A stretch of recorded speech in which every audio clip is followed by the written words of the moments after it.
जय हिंद मेरे प्यारे विद्यार्थियों। उपकार क्लासेस आरवीएल में अभी आप सभी का हार्दिक स्वागत है। तो दोस्तों, यूपीपी का पेपर जो हो रहा था हम लोगों का बहुत अच्छे से चल रहा है। अब की बार कोई धांधली का भी सुनाई नहीं पड़ रहा है और सेंटरों में बहुत ही अधिक सख्ती बरती जा रही है।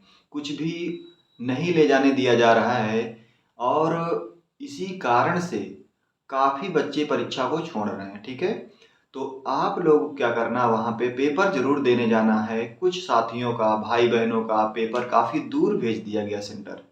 तो सेंटर दूर जाने की वजह से आप निराश मत होना। जिसकी तैयारी है वो पेपर देने ज़रूर जाना, ठीक है? क्योंकि अब की बार आपको वर्दी लेने के चांस अधिक हैं। इसलिए क्योंकि पेपर का जो पैटर्न आ रहा है बिल्कुल ही चेंज हो गया है। यहाँ बच्चे उम्मीद नहीं करते हैं कि इस लेवल का पेपर आ जाएगा। जहाँ बच्चा 19-20 मैथ में करने की कोशिश कर रहा था कि मैथ में 19-20 आएंगे और उसमें से हम 15-16 कर लेंगे तो हमारा काम हो जाएगा, वहीं क्या हुआ, बच्चा समझ ही नहीं पा रहा है, टाइम मैनेज नहीं कर पा रहा है, क्योंकि मैथ के क्वेश्चन किसी शिफ्ट में 24-25 या 26-27 तक देखने को मिल रहे हैं। तो आपको उससे विशेष परेशान होने की जरूरत नहीं है, क्योंकि अब पैटर्न चेंज हुआ है तो सबके लिए चेंज हुआ है, कोई आपके लिए तो चेंज नहीं हुआ केवल। तो इसमें आपको परेशान होने की ज़रूरत नहीं है, ठीक है? हमारे हिसाब से तो हम यही कहेंगे कि जिनका पेपर अभी बाकी रह गया है, जिनका हो गया है तो सही है उनके लिए, तो वो तो आप समझ रहे होंगे किस हिसाब का हुआ, उनको तो जानकारी हो गई है कि हमारा पेपर इस हिसाब का हुआ है। लेकिन जिन भाई बहनों का अभी नहीं हुआ है वो बहुत सोच सोच के परेशान ना हो कि हमारे शिफ्ट में क्या होगा, हमारे शिफ्ट में क्या होगा। भाई आपका भी अच्छा आएगा, क्योंकि सिलेबस के हिसाब से तो आएगा और कुछ क्वेश्चन तो बाहर से आते ही हैं। नहीं आएंगे कोई बात नहीं, टफ आएगा, सबके लिए आएगा, आपके लिए कोई स्पेशल तो है नहीं वो। तो उसको विशेष सोच के आपको परेशान नहीं होना है। आपके हाथ में ये है कि हम कितना अच्छे से पढ़ के जाएंगे और वहाँ अपना बेस्ट देकर आएंगे। फिर वो बाद की बातें हैं कि पेपर कैसा है, वहाँ पे जिस हिसाब का वहाँ पे पेपर आ रहा हो आप उतने ही अटेम्प्ट करने की कोशिश करें। अब ये नहीं कि वहाँ पेपर 105 या 110 करने लायक था और आपने 135-40 कर दिया, वो आपके लिए सही नहीं होगा, क्योंकि यहाँ पे नॉर्मलाइजेशन होगा। नॉर्मलाइजेशन का फ़ायदा इतना मिलता है कि आप सोच भी नहीं सकते। 80-90 वाला बच्चा 15 से 20 या 20 से 30 क्वेश्चन मतलब उसमें उसको नंबर मिलते हैं तो वो 200 के ऊपर पहुंच जाता है। और ये पेपर इस लेवल का आ रहा है, इसमें से बहुत ज़्यादा देखा जाए तो 10,000 या 15,000 ही बच्चे होंगे जो कि 110 और 120 करके आ रहे हैं, बाकी तो कम ही करके आ रहे हैं ना। तो कटाव जो लगती है, कटाव कोई हाई बच्चे से नहीं लगती है, औसतन देखा जाता है कौन सा बच्चा, सभी बच्चे कितना कर पा रहे हैं। तो यदि आप जिनका पेपर हो गया है, यदि वो 90 क्वेश्चन भी काटने पीटने के बाद उनके आ रहे हैं तो विशेष परेशान होने की जरूरत नहीं है, क्योंकि कब किसके साथ क्या हो जाए आप सोच नहीं सकते हैं।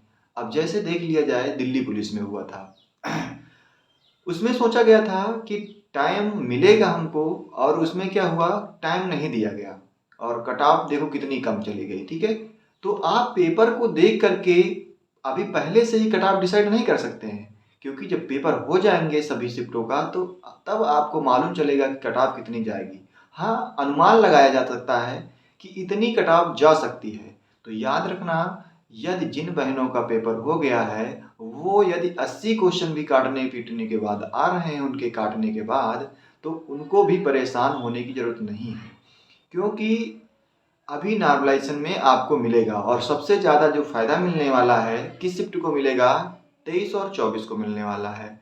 उसके बाद वालों को भी मिलेगा, लेकिन जो इनके मुकाबले होगा उन, क्योंकि हमने देखा है कि जो 23 को पेपर में क्वेश्चन आए थे कुछ क्वेश्चन, 2-3 क्वेश्चन तो हूबहू वही रिपीट कर दिए गए हैं। तो होता क्या है, जब बच्चा पूरा पेपर देख लेता है, एनालिसिस कर लेता है, तो उसके हिसाब से क्या होता है उसको काफ़ी चीज़ें जानकारी हो जाती हैं। जब जानकारी हो जाती हैं तो वो क्या होगा कि उसका स्कोर थोड़ा बढ़ जाएगा, क्योंकि उसने पेपर देख लिया है। तो बाद वाली शिफ्टों में क्या होगा, हो सकता है थोड़ा सा कम नंबर मिलें नॉर्मलाइजेशन के, लेकिन मिलेंगे उनको भी, ठीक है? तो आप देखेंगे कि अभी 30 को जिसका बाकी है वो बढ़िया से तैयारी कर रहा है और उसको टाइम भी मिला है, और कुछ लोग तो डिस्टर्ब केवल हैं कि क्या पढ़ लिया जाए।